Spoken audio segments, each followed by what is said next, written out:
말씀을 통하여 주의 인도함을 받고 또 빛 대신 주님을 날마다의 삶 속에서 만나는 여러분의 삶이 되기를 소원합니다. 오늘 장애인 주의를 지키며 저는 뉴라이프 선교교회에 장애인을 위한 조이팀이 있어서 너무 감사드립니다.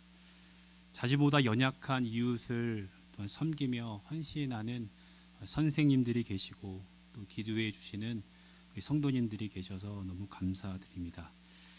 조이 사역의 주제 선구가 이사야서 60장 22절이라고 합니다. 그 작은 자가 천명을 이루겠고 그 약한 자가 강국을 이룰 것이라. 때가 되면 나 여호와가 속히 이루리라. 이 말씀을 붙들고 조이 사역팀들이 또한 사역을 감당하고 있습니다. 조이 팀들이 사역을 감당하는 가운데 우리 작은 자, 연약한 자가 회복되어서 하나님이 주시는 은혜를 충만히 누릴 수 있기를 소망합니다. 장애인 주의를 지키면서 장애인 조이 팀들이 가지고 있는 세 가지의 사역을 좀 소개하고 싶습니다. 세 가지의 사역을 목표를 가지고 또한 사역을 감당한다고 합니다. 장애를 갖고 있는 성도님들, 자녀들이 하나님께 예배를 잘 드릴 수 있도록 돕는 사역을 한다고 합니다. 두 번째는 작은 자를 모든 사람에게 편견 없이 받아들이도록 돕는 사역을 하고, 세 번째로 성도들에게 돕는 사역, 섬김의 사역을 권면하고 또 사역에 동참하는 또한 사역을 감당하고 있습니다. 우리 장애인들을 섬기는 우리 조이 사역을 위해서 기도해 주시고, 우리 조이 사역팀, 또 우리 장애인, 우리 가족들 모두를 위해서 기도해 주시면 감사하겠습니다. 제가 참 좋아하는 기독교 작가가 있습니다. 폴 트립이라는 목사님이십니다. 제가 자주 좀 언급하는 듯한데요.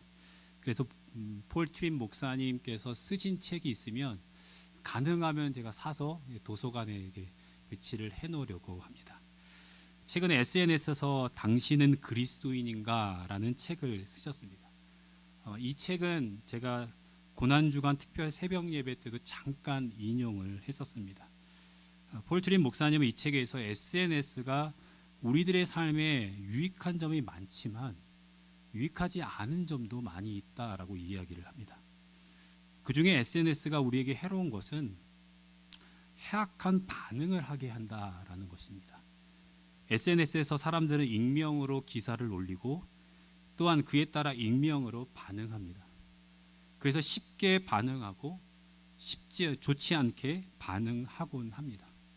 근데 안타깝게도 온라인에서의 습관이 우리들의 삶의 관계 속에서도 나타난다라는 것입니다. 그래서 우리의 삶에서 감정에 휩쓸린 반응을 하게 되고, 분노에 휩쓸린 반응하고, 무례하게 반응하고, 또 자기 스스로를 드러내려고 하고 안갚음으로 반응하는 모습이 일상생활 가운데 나타난다라고 이야기를 합니다. 그래서 우리들의 삶에서 하나님의 형상대로 지음받은 형제 자매를 사랑하면서 살아가야 되는데 그렇게 하지 못하고 서로를 이해하지 못하고 쉽게 다른 사람을 판단하고 정죄하고 하나님이 기뻐하시는 모습으로 반응하지 못한다라는 것입니다. 여러분들은 어떻습니까? 오늘 본문에 장애를 갖고 있는 한 사람을 소개합니다.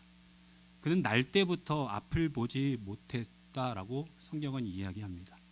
앞을 보지 못하기에 그의 매일의 삶에 누군가의 도움을 받아야만 살 수 있었습니다. 오늘 본문에도 날 때부터 맹인된 이 사람은 사람들의 눈에 잘 띄는 예루살렘으로 들어가는 문 앞에서 구걸을 하고 있는 상황이었습니다. 여러분들이 앞이 안 보인다고 생각해 보십시오. 얼마나 답답하고 또한 힘들겠습니까? 그런데 그는 태어날 때부터 앞을 보지 못했다라고 이야기를 합니다. 우리가 오늘 영상으로 보았듯이 장애를 갖고 있는 여러 형제 자매들이 있습니다. 저도 사역의 현장과 일상의 삶 속에서 장애를 갖고 있는 우리 장애인들을 만났습니다. 참 힘들겠다라는 생각을 하고 그를 위해 기도하곤 했습니다. 장애인들이 얼마나 힘들까 생각하지만 정말 그들이 힘든 만큼 내가 그들의 힘듦을 알까? 그들을 정말 이해할 수 있을까라는 생각을 했습니다. 제가 설교 서두에 소개한 책의 저자 폴 트림 목사님은 백인이 주로 사는 오하이오 톨레도레라는 지역에서 자랐다고 합니다. 지금은 공부하고 지금 사역하고 있는 필라델피아에서 또 지내고 있는데 그곳은 흑인들이 좀 많은 지역이라고 합니다. 필라델피아에서 살면서 자신이 자라면서 만났던 사람들과 좀 다양한 사람들을 만나니까 어떻게 대할지 잘 모를 때도 많고 또한 그러한 가운데 깨달은 것이 있다면 내가 다른 사람들을 잘 이해 못한다. 내가 이해함에 한계가 있다라는 것을 알았다고 합니다. 장애를 갖고 있는 분들의 삶에 대한 이해도 마찬가지일 것 같습니다. 우린 그들의 아픔과 또한 그들의 힘듦을 좀 짐작할 수 있지만 정말 그들이 아픈 것 또한 그들을 잘 이해하지 못하는 우리의 모습이 아닐까라는 생각을 해보게 됩니다. 장애를 갖고 있는 분들은 자신이 갖고 있는 병으로 인해 힘든 일상의 삶을 살아갑니다. 그런데 안타까운 것은 장애 자체로도 힘든데 그들의 주변의 사람들의 반응 때문에도 힘들게 지납니다. 그의 힘듦을 표현하지도 못한 채 힘들고 어려운 때를 지날 때가 많이 있을 것입니다. 성문 앞에 앉아있는 맹인을 본 예수님의 제자들은 앞을 볼 수 없는 맹인에게 예수님께 배려 없는 질문을 합니다. 그 사람을 왜 앞을 보지 못하는지, 앞을 보지 못하는 원인이 뭔지에 대해서 서로 이야기하고 예수님께 질문합니다. 맹인이 앞을 보진 못했지만 들을 수는 있었을 텐데 제자들이 이야기하는 것을 들었을지는 모르겠지만 들었다면 정말 힘들고 어려운 시간들을 보냈을 것입니다. 우리도 종종 장애를 가진 사람들을 대할 때 한 사람의 인격체로 사람 대하지 못하고 배려 없이 존중하는 모습 없이 대할 때가 있습니다. 장애를 갖고 있는 사람들뿐만 아니라 우리가 함께 교제하는 사람들과의 관계 속에서도 배려 없이 또한 반응하곤 할 때가 우리들의 삶 가운데 있습니다.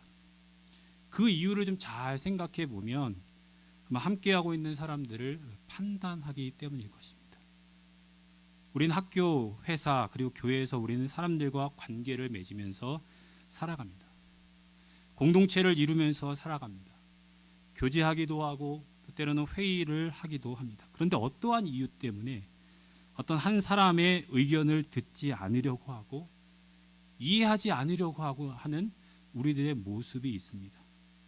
그 사람에 대한 여러분들의 판단, 우리의 판단 때문에 그 사람을 인격적인 한 사람으로 대하기보다는 그냥 한 사물처럼 전혀 반응할 수 없는 사람처럼 그들을 대할 때도 있는 것들을 보게 됩니다. 제자들은 맹인을 보면서 판단했습니다.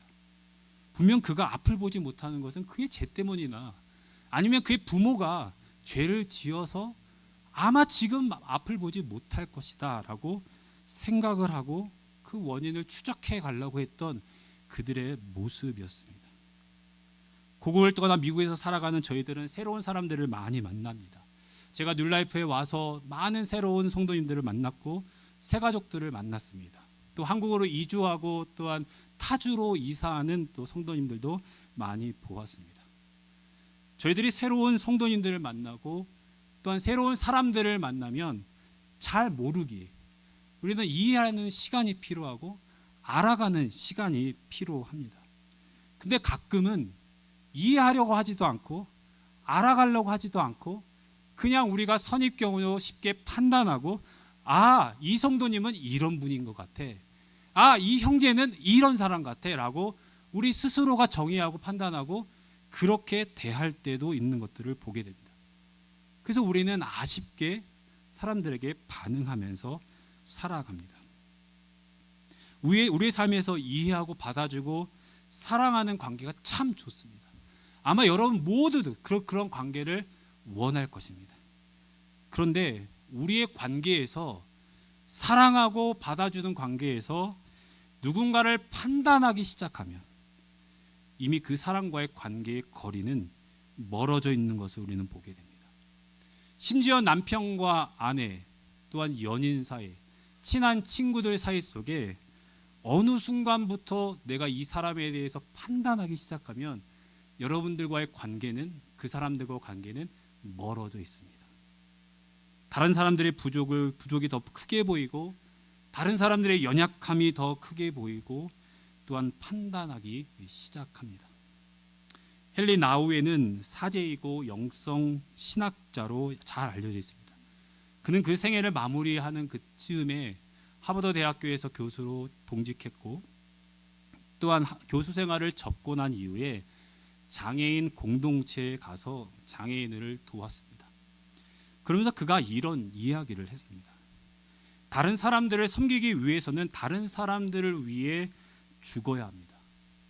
다른 사람들을 위해 죽는다는 것은 그들을 판단하는 것을 멈추고, 평가하는 것을 멈추고 동정심을 갖는 것입니다. 동정심은 판단과 함께 할 수 없습니다. 왜냐하면 판단은 거리감을 갖게 하고 다른 사람들과 함께 하는 것을 방해하는 구별됨을 만들기 때문입니다. 참 공감되는 말입니다. 다른 사람들을 판단할 때에는 우린 그 사람과 나는 다르다라고 생각합니다. 스스로 구별짓습니다. 그리고 나는 그 사람보다 괜찮다라고 생각할 때가 있습니다.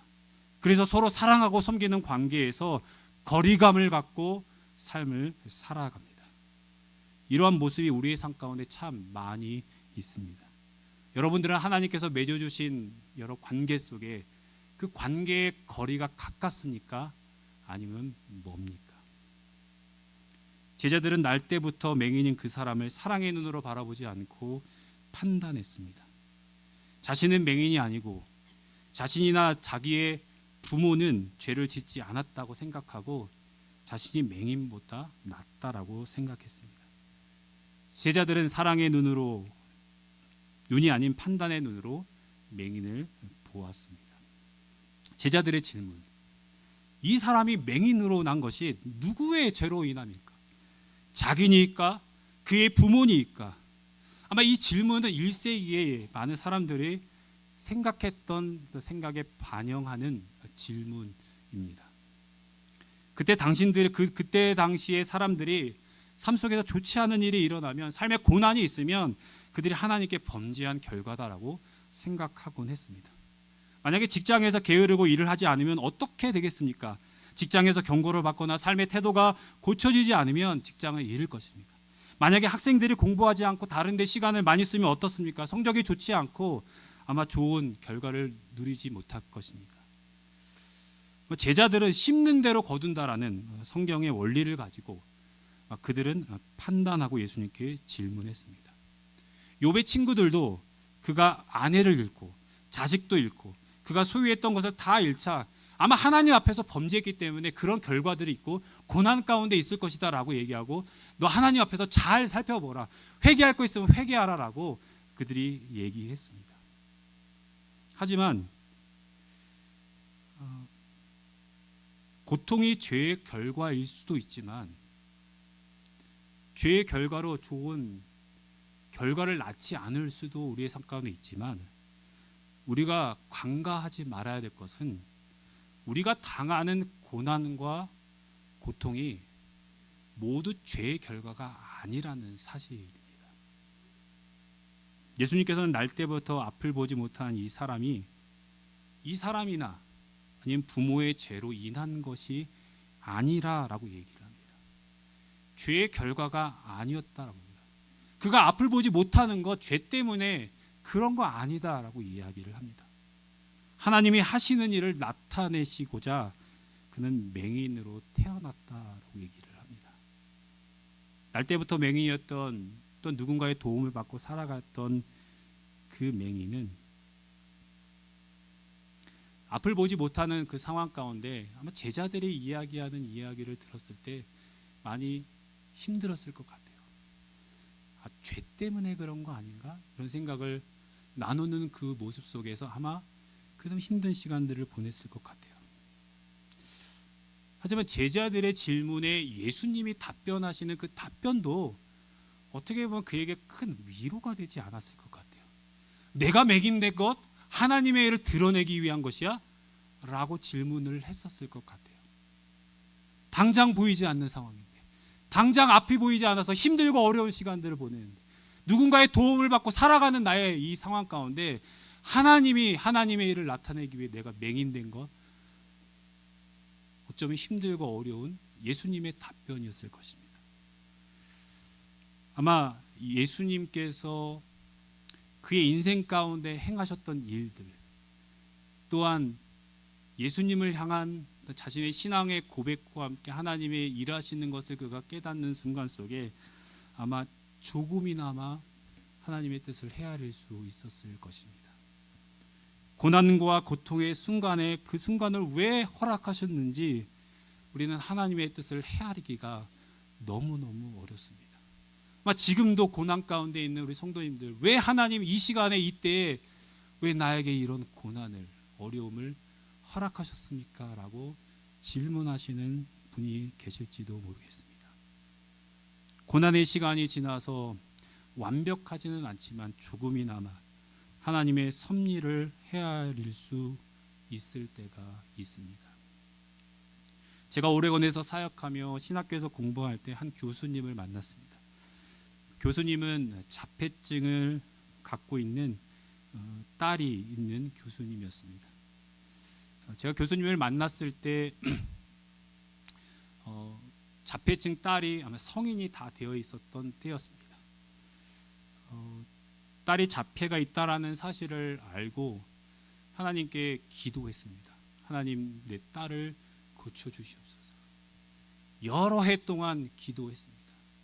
하지만 하나님께서 그 딸을 고쳐주시지 않았습니다. 그리고 제가 만났을 때는 이미 성인이 되어서 함께 일상의 삶을 살아가고 있다라고 고백을 했습니다.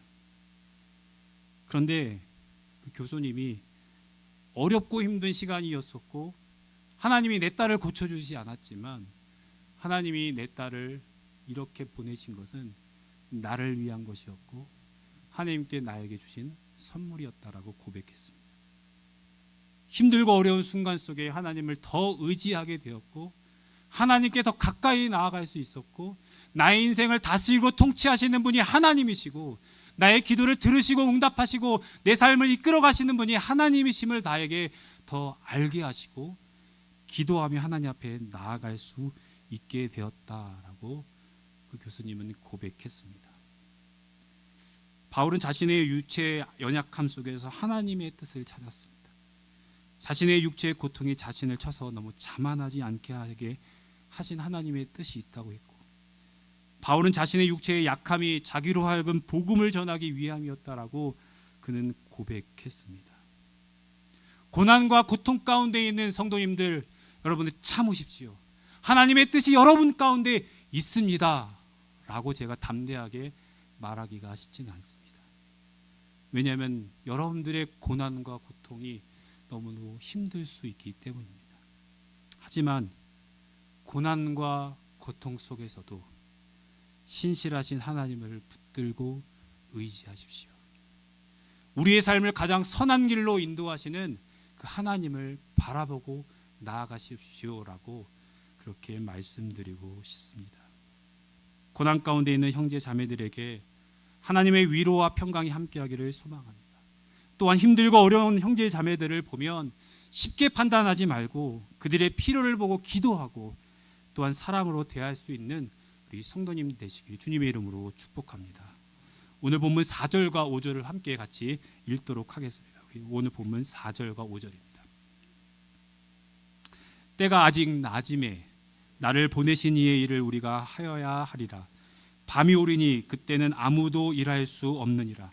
내가 세상에 있는 동안에는 세상의 빛이로다. 예수님께서 제자들에게 맹인의 맹인이 날 때부터 앞을 보지 못하는데 그의 앞에 보지 못하는 것이 그의 죄 때문입니까? 부모님의 죄 때문입니까? 라고 질문을 하는 이후에 하나님께서 하나님의 일을 하시기 위한 것이다라고 답변을 하신 이후에 저희들이 함께 읽은 본문의 말씀을 이야기를 합니다. 때가 아직 낮음에라고 했을 때의 낮은 예수님께서 공생의 가운데 사역하는 사역 감당하는 그 때를 말합니다. 그리고 여기서 밤이 오리니 그때는 아무도 일할 수 없느니라라고 말하는 이 밤은 예수님의 십자가의 죽으심을 말합니다. 예수님께서 어둠 가운데 빛으로 이 세상에 오셨다라고 말씀을 하십니다. 빛으로 오신 예수님께서 또한 여러 많은 사람들을 대하고 사랑하고 병든 자들을 고쳐 주셨습니다. 빛으로 오신 예수님께서 맹인을 바라보고 할 때 맹인의 필요가 무엇인지 또한 그들을 돌보시려고 애쓰고 애썼던 모습을 보게 됩니다. 예수님은 소경된 상태를 보기보다는 소경이 된 그 사람을 보았습니다. 제자들은 맹인이 무슨 죄 때문에 또한 이런 일들이 일어났나라고 질문하는 그때에 예수님께서는 하나님께서 일하시는 것을 보게 되었습니다. 예수님께서는 자신이 어둠 가운데 빛으로 오셨음을 말씀하셨습니다. 그리고 그를 고쳐주셨습니다. 어둠 가운데 살아가고 있었던 맹인에게 빛을 주시고 또한 그를 고쳐주셨습니다. 절망 가운데 살아가던 그에게 소망을 주셨습니다. 날 때부터 눈이 먼 맹인이었던 사람이 예수님을 만나고 또한 예수님을 통하여 고침을 받고 난 이후에 주변 사람들이 여러 모습으로 반응을 했습니다. 그리고 이 맹인은 또한 그들에게 증언을 했습니다. 어떻게 해서 눈을 떴는지 많은 사람들이 물었습니다.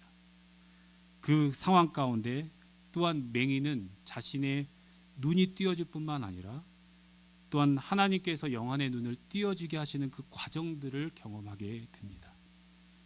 맹인은 예수님과 대화하고 종교 지도자들과 대화하는 가운데 예수님을 향한 호칭이 변해가지고 또한 다양한 호칭으로 답변하는 모습을 보면서 그의 신앙에 고백하는 그런 장면을 보고 예수님을 만나고 난 이후에 그의 반응하는 모습을 보게 됩니다.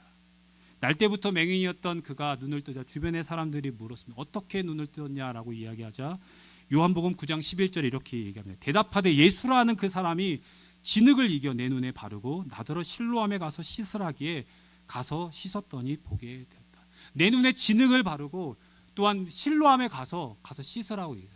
내가 잘 이해는 되지 않았지만 예수님의 말씀에 순종해서 갔더니 내 눈이 떠졌다라고 얘기를 합니다. 그때 맹인이었던 사람은 이렇게 예수님을 얘기합니다. 예수라 하는 그 사람이 예수님이 구원자라는 뜻을 갖고 있는데 아마 이 표현에서는 예수님이 구원자라는 그 의미를 잘 모른 채 얘기하지 않았나라는 생각이 듭니다. 하지만 눈이 뜬 맹인 그리고 그것을 증언하고 있던 그 맹인 근데 하지만 주변에 있는 사람들은 또 다시금 또한 그를 불러내서 왜 어떻게 눈을 떴는지 대해서 물었습니다. 9장 17절에 보면 너는 그를 어떠한 사람이라고 해? 너의 눈을 뜨게 했던 그분은 어떤 사람이라고 너는 생각하냐라고 이렇게 질문했을 때 선지자이다라고 얘기합니다. 9장 33절에도 예수님을 하나님께로부터 온 자다라고 이야기를 합니다. 이 사람이 하나님으로부터 오지 아니하였으면 아무 일도 할 수 없으리다라고 고백하는 모습을 보게 됩니다. 하나님으로부터 온 선지자 예수님이다라고 그가 고백을 합니다. 종교 지도자들은 어떻게 해서든지 그의 이야기를 듣고 어떻게 꼬투리를 잡아서 예수님을 어떻게 할까 고민하고 있었던 그 상황 가운데 맹인이 눈을 뜨고 난 이후에 예수님은 선지자, 하나님으로부터 온 자라고 신앙의 고백을 하고 있는 모습을 보고 있습니다. 그래서 그를 쫓아냈다라고 이야기를 합니다. 쫓겨난 그 눈을 뜬 맹인을 예수님이 가서 또한 찾아가서 만납니다. 만나서 서로 대화하고 질문하는 답변이 9장 마지막 부분에 나오게 됩니다. 그때 예수님께서 맹인에게 이렇게 질문합니다. 내가 인자를 믿느냐? 그때 36절에 이렇게 답변합니다. 한 목소리로 같이 읽겠습니다. 대답하여 이르되 주여 그가 누구시오니까 내가 믿고자 하나이다. 인자를 믿고자 하는데 그가 누구입니까? 라고 이렇게 질문합니다. 그때 예수님께서 내가 그를 보았거니와 지금 너와 말하는 자가 그이니라. 인자가 나다라고 예수님께서 그에게 이야기하는 모습입니다. 그랬더니 38절에 내가 믿나이다라고 그가 고백하는 모습을 보게 됩니다. 육안의 눈을 뜨게 하셨던 주님께서 그의 영안의 눈을 뜨게 하는 그런 순간입니다. 인자, 메시아, 예수님이 나를 위해 이 땅에 오신 주님이다라고 고백하는 모습입니다. 요한복음에서 예수님의 죽음을 이야기할 때 그를 인자로 불렀습니다. 요한복음 3장에 예수님께서 니고데모와 이야기하면서 중생에 관한 이야기를 할 때 민수기 말씀을 인용해서 요한복음 3장 14절에 모세가 광야에서 뱀을 든 것 같이 인자도 들려야 하니라 라고 얘기합니다. 인자가 들려야 된다라는 것은 예수님의 죽음을 말씀을 하고 있습니다. 요한복음 8장 28절에도 예수께서 이르시되 너희가 인자를 든 후 내가 그인 줄을 알고, 예수님이 죽고 난 이후에 내가 인자, 그토록 이스라엘 백성들이 기다리고 있었던 그 메시아 또한 구원할 자이시다라는 것을 그들에게 말씀해 주고 있습니다. 마가복음 10장 45절을 우리 한 목소리를 같이 읽도록 하겠습니다. 인자가 온 곳은 섬김을 받으려 함이 아니라 도리어 섬기려 하고 자기 목숨을 많은 사람의 대속물로 주려 함이니라. 예수님을 섬김을 받으러 온 것이 아니라 섬기러 오셨다라고 말씀하십니다. 그리고 자기 목숨을 대속물로 주기 위해 이 땅에 오셨다. 죄 많은 사람들 또한 하나님께 나아갈 수 없는 그들을 구원하시기 위해, 죄사함의 은혜를 주기 위해 예수님께서 이 땅에 오셨다라고 합니다. 이 땅에 오신 예수님이 나다라고 또한 눈을 뜬 맹인에게 이야기했고, 그 맹인은 내가 믿겠나이다라고 고백하는 모습을 보게 됩니다. 예수님이 또한 하늘로부터 온 선지자, 또한 메시아, 인자라는 것을 믿었다라고 그가 고백합니다. 예수님께서 그에게 나타내 보여주셨던 사랑이었습니다. 우린 영적인 맹인으로 태어났습니다. 장애인으로 태어났습니다. 성경은 죽은 자로 태어났다라고 이야기합니다. 하나님을 볼 수도 없고 죄로 말미암아 하나님과 멀리 떨어진 관계 속에서 살아가는 존재였다라고 얘기를 합니다. 하나님께서 이런 우리의 모습을 그냥 판단만 하지 않으시고 우리의 문제를 해결하시기 위해서 빛 대신 예수 그리스도를 이 땅 가운데 보내주셨습니다. 빛 대신 주님께서 사람의 몸으로 어둠 가운데 오셨습니다. 우리를 찾아주셨습니다.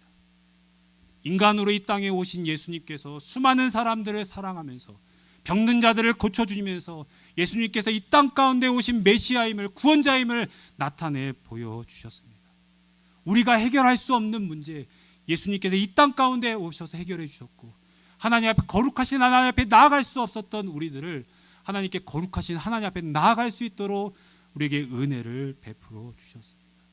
하나님을 볼 수 없었던 우리들이, 하나님의 말씀을 듣지 않았던 우리들에게 은혜를 베풀어 주셔서 영안의 눈으로 하나님을 볼 수 있게 하셨고, 또한 하나님의 말씀을 들을 수 있게 하셨습니다.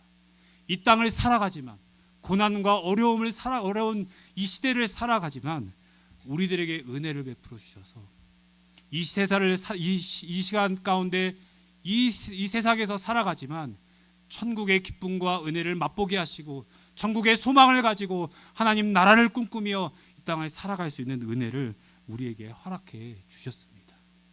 하나님과 예수님께서 우리에게 베풀어 주신 은혜이고 사랑입니다. 맹인이 예수님을 인자로 믿고 난 후에 그가 무엇을 했습니까? 이르되 주여 내가 믿나이다 하고 절하는지라라고 이야기합니다. 영어로 보면 The man said, Lord, I believe, and I worshipped him. 그는 예수님이 인자, 메시아, 구원자다라는 것을 믿고 난 이후에 하나님을 예배한다, 경배했다라고 얘기합니다. 하나님의 은혜 가운데 우리의 영안의 눈이 띄어지고 난 이후에 우리는 하나님을 찬양하고 하나님께 예배하며 하나님이 주시는 은혜를 누리면서 살아갈 수 있게 되었습니다. 이것이 하나님께서 우리에게 베풀어 주신 큰 은혜입니다. 여러분, 매일의 삶의 현장 속에서 정말 하나님의 영광을 위해 살아가는 여러분들의 삶이 되어지기를 원합니다. 하나님을 볼 수 없는데 하나님을 보게 하시고, 하나님의 말씀을 듣고 살아가게 하시고, 하나님의 인도함 따라 살아가게 하시고, 매일의 삶의 현장 속에서 우리의 기도를 들으시고 응답하시는 하나님께 기도하며 살아가게 하시고, 세상을 살아가지만 믿음의 주에 온전케 하시는 그 주님을 바라보며 살아가게 하시고, 어렵고 힘든 상황 가운데 우리를 지키시고 보호하시고 인도하시는 그 하나님의 그 보호함 가운데 살아가게 하신 그 하나님을 기억하며 하나님께 영광 돌리며 살아가는 여러분들의 삶이 되기를 주님의 이름으로 축복합니다. 우리 교회 안에 장애를 갖고 있는 성도님, 자녀들을 위해 기도해 주시고 가족들을 위해 기도해 주시기를 바랍니다. 하나님의 평강이 늘 함께하고 연약한 육체가 회복될 수 있도록 기도해 주시기를 바랍니다. 우리가 만나는 사람들을 쉽게 판단해서 다른 사람들과 사랑의 관계를 맺지 못한 채 살아갈 때가 있습니다. 예수님께서 보여주신 사랑을 기억하고 하나님께서 베풀어 주신 사랑과 은혜를 생각하고 형제 자매를 사랑하며 살아가는 성도님들의 삶이 되어지기를 원합니다. 그래서 하나님께 영광 돌리는 삶을 살아내는 우리 눌라이프 성도님들 되시기를 주님의 이름으로 축복합니다.